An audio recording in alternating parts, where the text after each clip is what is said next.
USB Microphone External Sound Check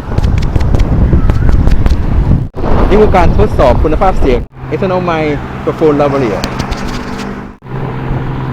DS USB Interface External Microphone Lavalier นี่คือคุณภาพเสียง Micro USB External Mic ตอนนี้ลมแรงมาก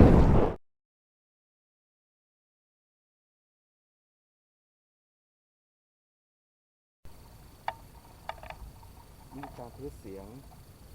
V316 AT-Q37C OEM by OSEC นะครับระยะ1.5 เมตรนะครับไม่แน่ใจว่าเสียงจะได้ยินหรือเปล่า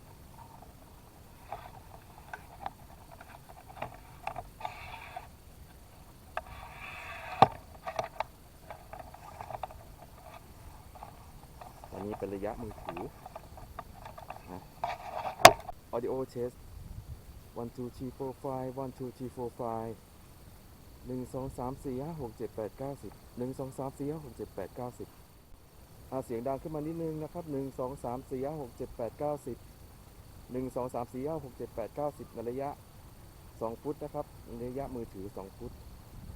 1 2 3 4 5 6 7 8 9 10 1 2 3 4 5 6 7 8 9 10 Audio Test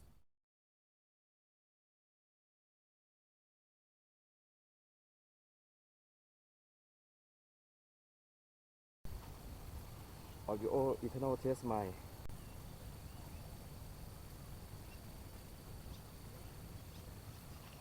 Internal Test Microphone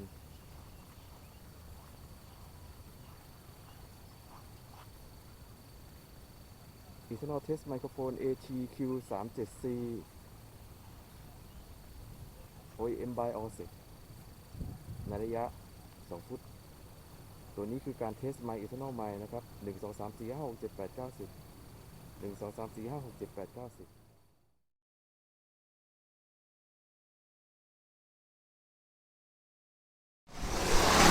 10This is sound quality check on external mic shotgun